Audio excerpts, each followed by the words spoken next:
Good evening. Welcome to another episode of Games Done Slow and Bad, where we play games slowly and most often badly. Today we are here with a new game for the channel called Keplerth. Keplerth is made by Taro Studios. The description of the game is you woke up and found yourself lying in a hibernation pod. You have no food, no clothes, no nothing. You can gather resources, craft useful items, build your own home, tame wild animals, fight strange creatures to survive in this dangerous world. And of the 76 user reviews, this is ranked at 93% very positive. This is an early access game that supports currently only single player. When I say that it is early access, I mean it is quite early access. There is a whole list that they openly admit is not contemplated in this game. In this version, for instance, you can walk around, you can build, you can craft, you can fight, but there are plans they've already told us for the next version, including NPCs, additional underground structures, a trading system, a pet and mount system, and combat partners to sort of change the dynamic of the game.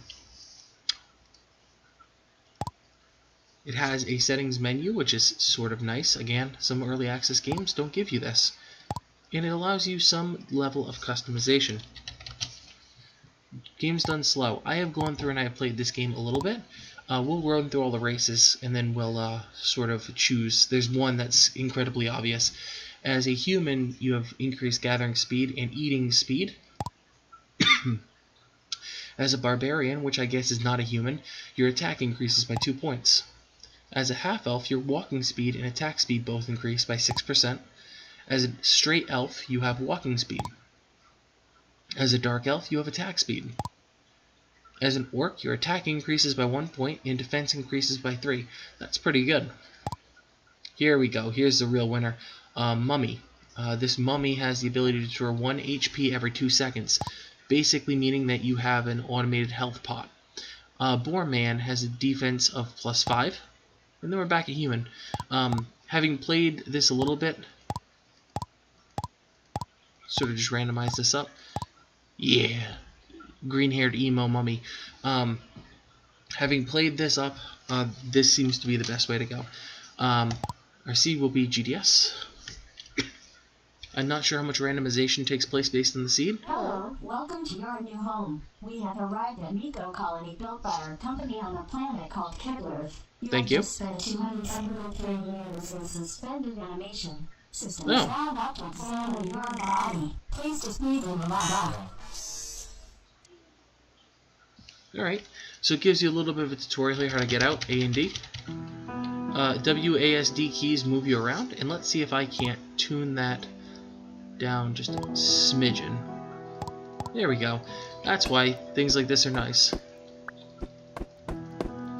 So we get some boxes, and they have some goods in them. We're going to open them all up. I got some wood. There's a door. You can already see some enemies over there. That's neat. There's an angry boar and an orc of some sort. This guy was not nearly as lucky. Let's see if I can open one of these. What happens? No? Guess not. Alright. Oh, I can sleep in that? That's kind of nifty. I mean, it didn't work so well for those other guys, but I guess I still can. Alright, I don't want to eat that right now. Alright, so we found some compressed food. That's a nice item. Food is a thing in this, as well as health. There's a graveyard, a house. So there are some waypoints. There's a gear system. And this is, you know, in my mind, looks a lot like a 2D sort of Minecraft. Obviously, the aesthetics is very much like, you know, a game like Rimworld or Prison Architect. It's very minimalist, which is nice. Not to say that it's not pretty. It is very pretty. It's actually what drew me to the game initially, was seeing how pretty this game actually was. The combat system, or in terms of like the harvesting system, is very similar to, like, let's say, a Stardew Valley, where I am sort of pointing and clicking to do things. Combat in this game is very much similar, where I'm sort of just swinging my weapon around, attempting to take out things around me. I don't consider that a bad thing, by the way. That's a wonderful. Stardew Valley is a wonderful game. The aesthetics of Rimworld are wonderful. So to have it borrow from some of those elements is great. This is very clearly, once you start playing it, not any of those games. It is relatively unforgiving, which I enjoy. If one of these things finds you, it's going to chase you around the map. And there's not much you can do about that except run early on and optimize your crafting. So from the start, you have the ability to craft a stone axe and a stone pickaxe. We're going to start with the stone pickaxe, and I believe I have enough materials. Yep. This is going to help us optimize our stone digging.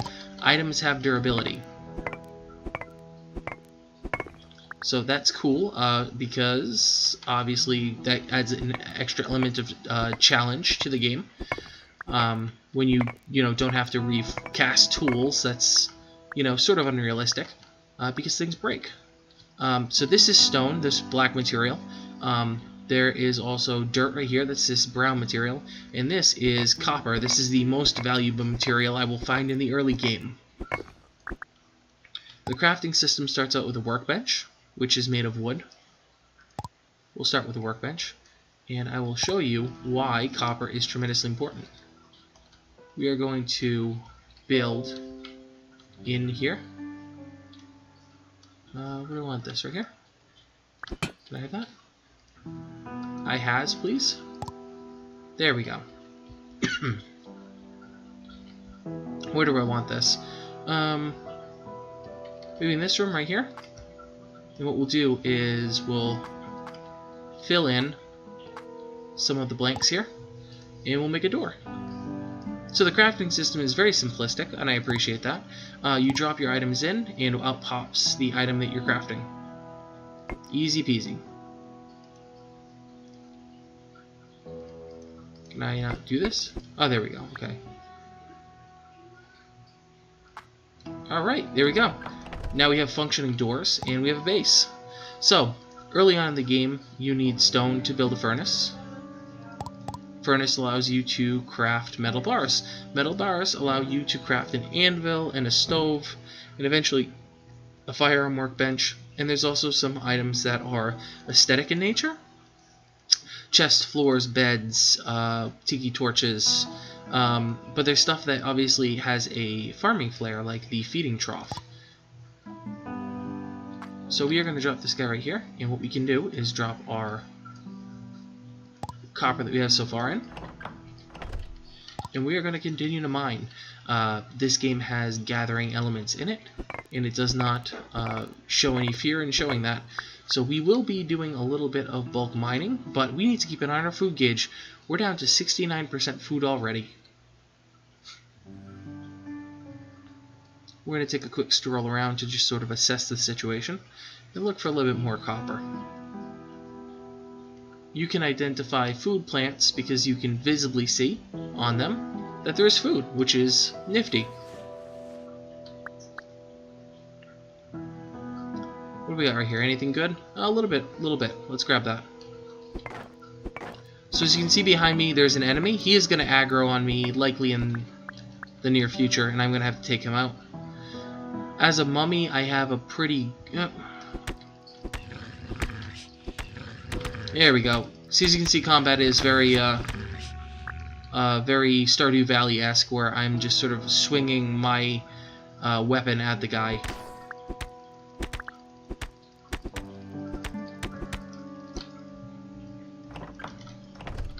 Okay. Well, that didn't work out great. So food does provide a little bit of a top-up, which is good in situations like this. You cannot run and eat, which is an important distinction. It sort of keeps the food from being game-breaking. There we go. Okay. One more gold bar, or one more copper bar, rather. The game gives you a cooking fire, which is a nice to have. And starts you with all sorts of food next to it. This is the second seed that I've tried. I played around quite a bit on my first seed. My first seed was far less generous with the copper, so it's nice that this is a thing. Alright, there we go. So we get some copper. This would be a cool little area to build into, I think. Ooh, as with that. Oh, copper, perfect. So as you can see, you know, very square building style. Once we get enough items to start crafting some of the more advanced little crafting stations, we will jump ahead and see some of the stuff that we can do in terms of building. As this is, or does have survival elements, you do not go past food without grabbing it. You also have to replant trees, which I should be doing as I walk. There we go.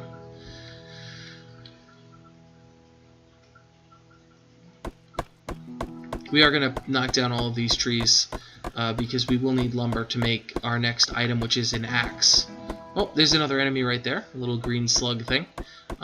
He's not your friend. Shocker. So the way you access your backpack is with the B button, and your backpack has a generous amount of slots. It's actually surprising how many slots your backpack has. If I were starting a game, I would not generally expect to have this much generous capacity. So that is something. Your crafting menu when you're not near your work table is pretty embarrassingly bad. But it is workable. Okay, I need a little bit more stone.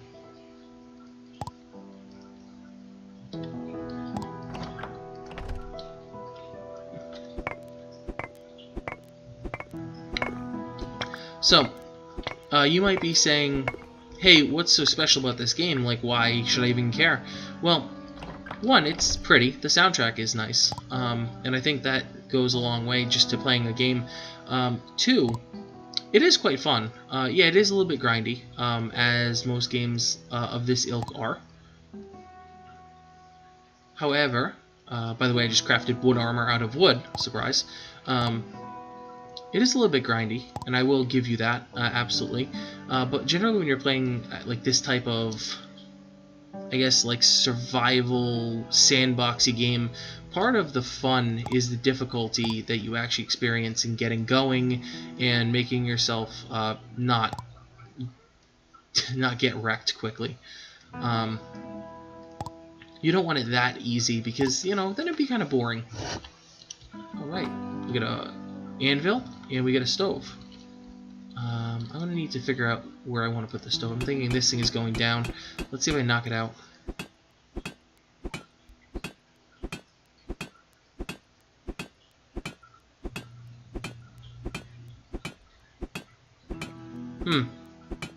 Okay, well, we'll have to solve for that in a second. So here's where I can craft some legit items. A sword, a spear, a dagger, a bow. Arrows are made from stone and wood, or metal and wood. And a real axe, a pickaxe, shovel, armor, gloves, shoes. Before we go into the basement area, we want to get all of these things. So let's start by getting a. What does a spear cost? Spear costs 10. What does a sword cost? Sword costs 8. What does a bow cost? Bow costs 6. I am a little short of being able to do a bow and a spear, but let's start with just a spear. Ah, yes, that's wonderful. This feels slow, but it feels like I can retreat while using it. Oh yes, this is actually quite wonderful.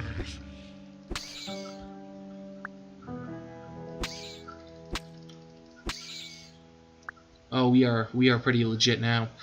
We are going to go into the basement area. Honestly, I have not gone into the basement area before.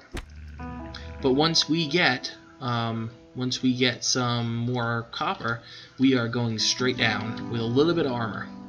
Maybe a bow. Oh, look at this lovely vein right here.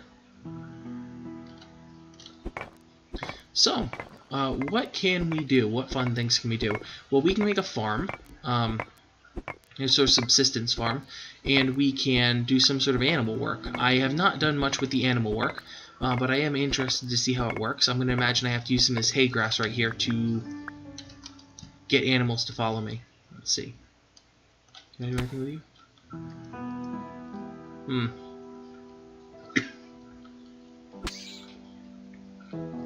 Once this space slug is out of the way, we're gonna go experiment with some of these here goats. Hey goats. Oh, you can kind of push them?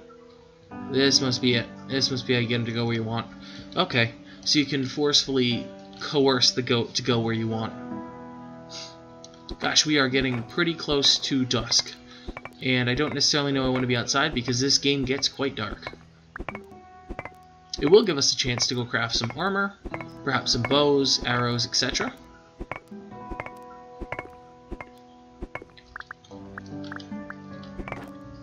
You know, this game, I'm not one to generally say, like, early access games, yeah, go buy them, because you just never know what you're going to get.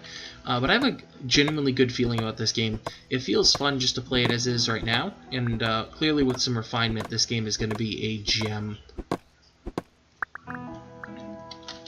The method in my mind I apply to deciding whether a game is worth it is generally, did I get 2 hours of gameplay per dollar spent out of it? So that might seem lofty, but if you think about it, when I buy a AAA caliber game, I buy it because of replayability. I buy it because it's got depth to it. I don't just buy it to beat it once and be done with it. So think, Breath of the Wild, right? I didn't buy that because it was a game I was going to play once and be done with it. Wool? Oh, it requires wool. Okay, well, we're going to have to just YOLO it then. That's okay. Copper bow. Arrows.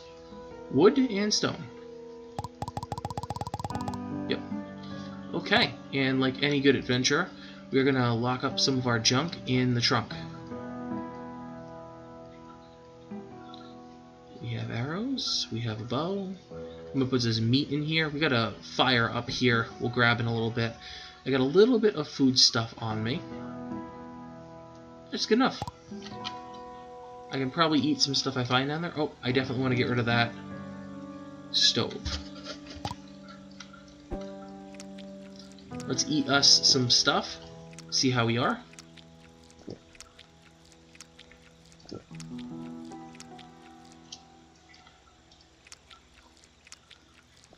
Okay. We get our spear, we got our terrible wooden armor, which has already taken some knocks. What's that? Alright, I don't know what you are. Oh, some sort of hellhound. That's wonderful. Get wrecked. Being a mummy is incredibly OP. Alright, we're going downstairs. What do we got? Okay, we got a base. Okay, we got some torches, so that's very Minecraft-esque.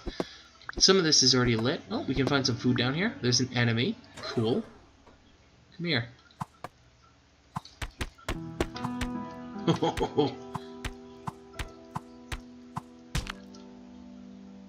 Got him.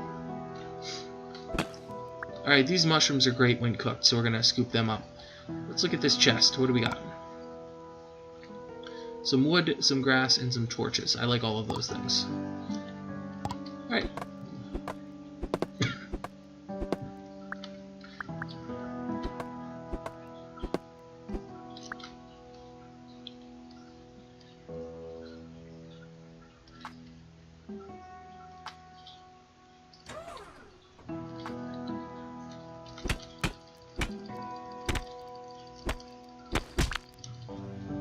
Okay, so this game is fun. I enjoy this. We're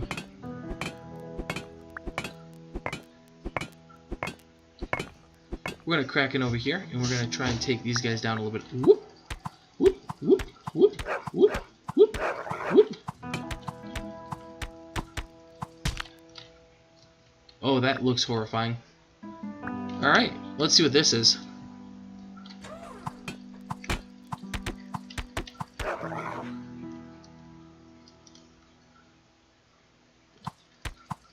Well, that ain't pretty. Whew.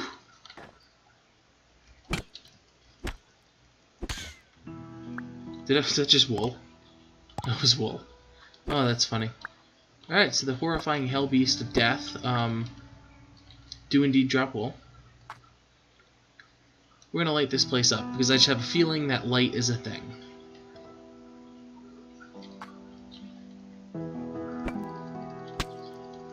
Alright, that guy was not there a second ago, so I'm assuming that enemies spawn in the dark. I don't know if that's indeed a thing. Feels very Minecraft-esque, I enjoy that. There's definitely something over here, though. What do we got?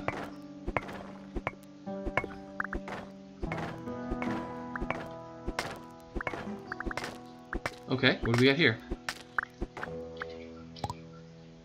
Snow block. Neat. So it's obviously some sort of cold biome. That I can approve of. Oh, there goes my pickaxe. Alright, well that was productive. Hey, we only have 26% of our... Oh, great. An archer. Let's see if I can...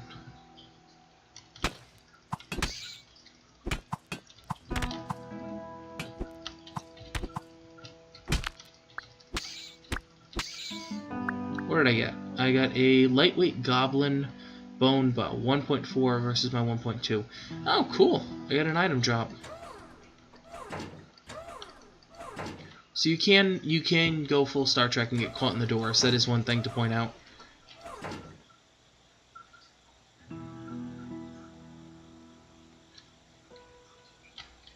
What do I got? I got a healthy amount of snow. Let's see if I can just build a little room really quick out of snow. Hopefully it doesn't melt.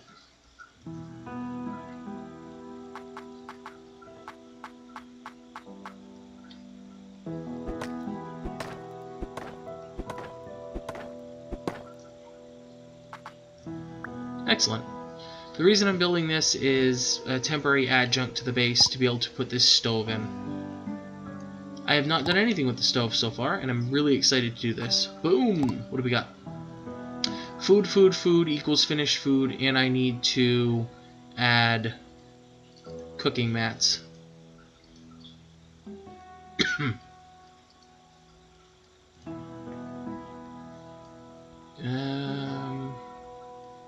Let's do this. Can we do that? Nope. Shift and left click equals split. Oh, cool. Good? No? Can I split this again? Nope. So apparently there are recipes at work here.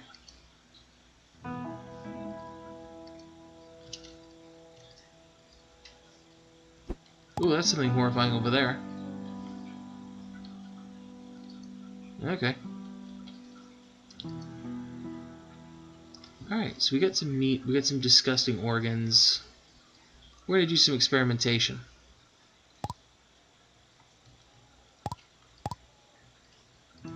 A disgusting organ, this, and this. Can we get anything out of that? So this is clearly heating materials.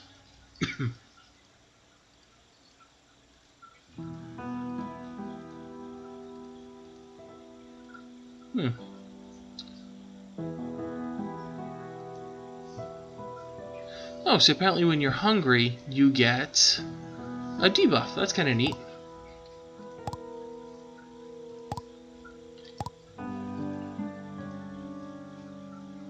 Alright. I'm unsure how to use this at this exact moment in time. So we're going to give this one more shot, and then we're going to go back into the underground with a little bit of a restock. Oh, look at that. So apparently need 3 of the same type of thing? Oh, yeah. Neat. Okay. What did that get us? Ooh, wow, that's impressive. Okay. So let's stack up some of our items. Let's go see if we make putrid organs into something. That's not something you're going to say very often.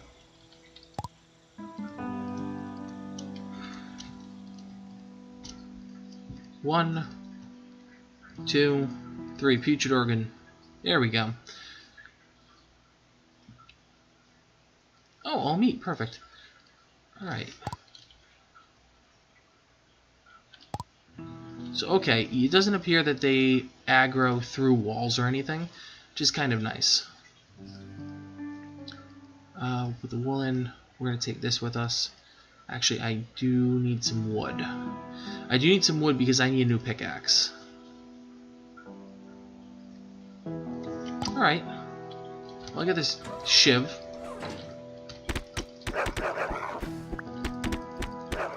And I regenerate health, so I already have an advantage over pretty much everyone else.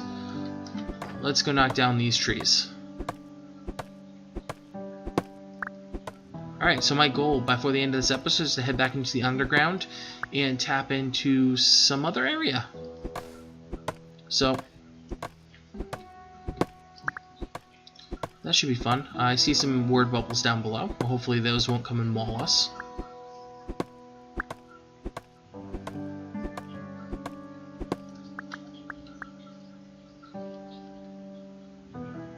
Okay, I like this little shiv. This shiv is nice. We will use the shiv. Pickaxe. Pickaxe was here, I think. What do I need for a good pickaxe? Stone or metal bar plus wood? Well, we got metal bars for days. Plus wood. Copper pickaxe. Actually, it feels like double copper pickaxes is a good move.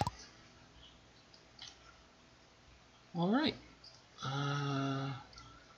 Let's split 5 of them off. Put this back in here. Okay, let's eat up really quick these compressed cookies. We have a meat package with us that should help us out quite a bit. We are geared up. We have a shiv, we have a spear, we have a bow, we have 70 arrows. Let's do this.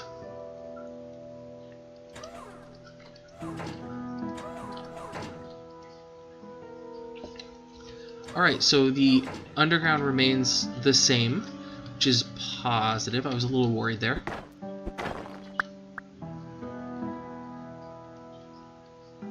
Alright, this is nice and dark. I can dig that. I'm not seeing anything too interesting in this area.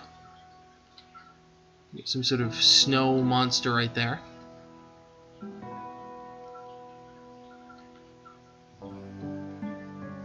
Got something we can tap into over there.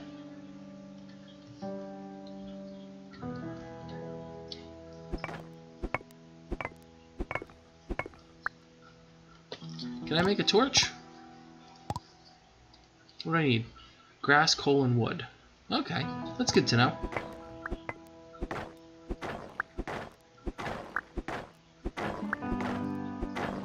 We're gonna go straight ahead and see what we can find. I am super motivated to find something cool. End this on a good note.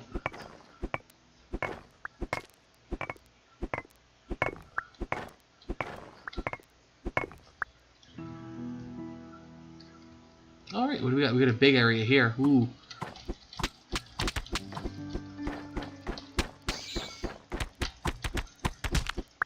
Okay, we got a damaged bow. Cool. What do we got? There's an enemy.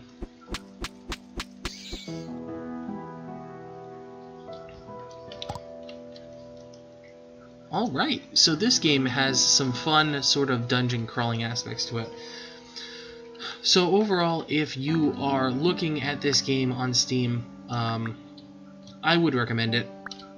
I can absolutely see, even in its current state, me spending several hours playing this game, and at least me feeling like I got reasonable money's worth. Does it have all the features of a really polished AAA title? No, it does not.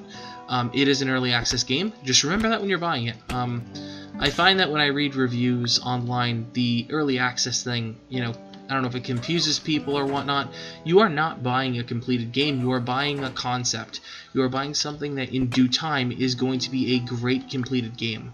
But until then, you are buying the concept that this game will eventually be finished. If you don't want to do that, don't buy early access. But if you are willing to take a chance on a game that seems like it could have a lot of potential and could be a lot of fun, this is an excellent option, and you will not be dissatisfied, at least in my opinion. This has been Games Done Slow and Bad, and as always, I thank you for joining me. Obviously, you have a bunch of options when it comes to content that you could potentially be watching online, and I'm glad you took this time to spend it with me. Hey, if you enjoyed Keplerth, I would love it if you'd like, subscribe, and comment below. Let me know what you want to see me do. In the next few episodes, I'd love to get a farm going. I'd love to get some animals going. I'd love to find a sustainable source of wool and explore the underground. As always, thank you for joining me. This has been Keplerth. Have a good night.